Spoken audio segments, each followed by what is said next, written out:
आपकी और देश के करोड़ों गरीबों की तत्कालिक जरूरतों को पूरा करने के लिए भी सरकार ने लॉकडाउन के प्रारंभ में ही तुरंत एक के बाद एक कदम उठाए थे।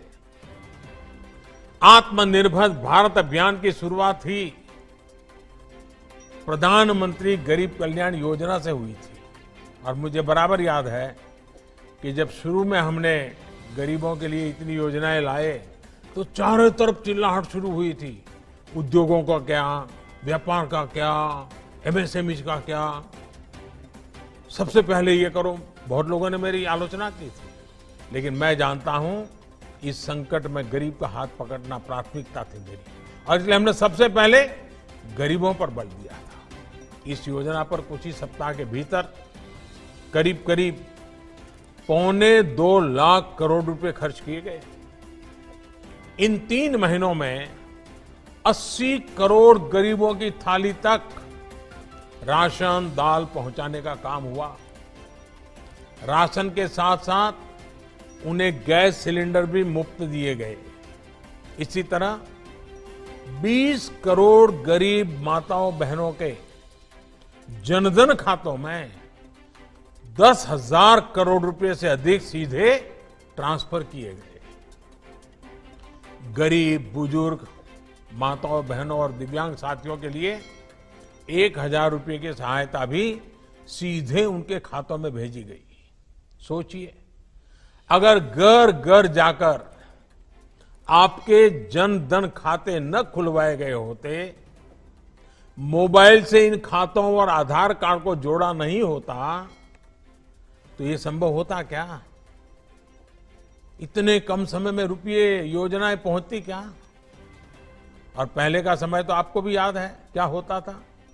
पैसे ऊपर से चलता था तो आपके नाम से ही चलता था, लेकिन न कभी वो आप तक पहुंचता था, न कभी वो पैसा आपका होता था। पता नहीं कहां चला जाता था, कहां गायब हो जाता था।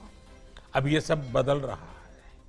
आपको सरकारी दुकान से अनाज की दिक्कत न हो, इसके लिए एक देश एक राशन कार्ड योजना भी शुरू की गई है। यानी कि अब हमारे गरीब भाई बहन एक ही राशन कार्ड पर देश के किसी भी राज्य में, किसी भी शहर में अगर उनको वहां जरूरत है तो वहां भी राशन ले सकेंगे। साथियों, आत्मनिर्भर भारत के लिए आत्मनिर्भर किसान भी उतना ही महत्वपूर्ण है। लेकिन इतने वर्षों से हमारे देश में कृषि और किसान को बेवजह के नियमों और कानूनों से बांधकर रखा गया था। आप सब किसान साथी जो सब मेरे सामने बैठे हैं, आप तो खुद ही इतने सालों से इस बेबसी को महसूस कर रहे होंगे। किसान अपनी फसल कहां बेच सकता है, अपनी फसल को स्टोर कर सकता है या नहीं कर सकता है, ये भी तय करने का अधिकार किसान को नहीं दिया गया था।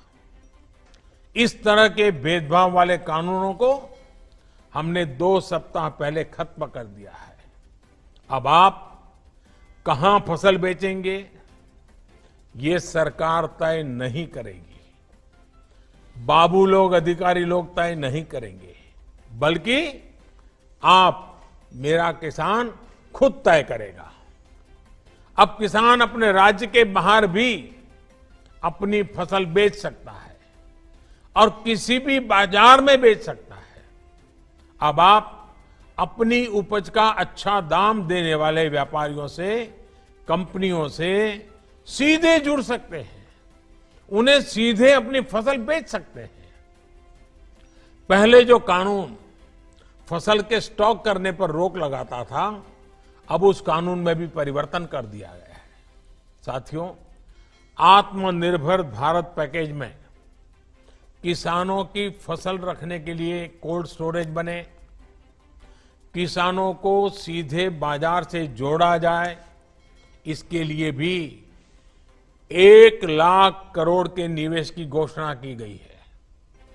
जब किसान बाजार से जुड़ेगा तो अपनी फसल को ज्यादा दामों पर बेचने के रास्ते भी खुलेंगे। आपने आत्मनिर्भर भारत अभियान के तहत एक और फैसले के बारे में भी सुना होगा। आपके गांवों के पास, कस्बों और छोटे शहरों में स्थानीय उपज से अलग अलग उत्पाद बने, पैकिंग वाली चीजें बने, इसके लिए उद्योग समूह बनवाए जाएंगे। इसका बहुत बड़ा लाभ किसानों को होने जा रहा है। अब जैसे खगड़िया में मक्का की फसल कितनी अच्छी होती है, लेकिन अगर किसान मक्के के उत्पाद बनाने वाली कंपनियों से सीधा जुड़ जाए, खगड़िया की मक्का के लोकल प्रोडक्ट तैयार हो, तो कितना फायदा होगा।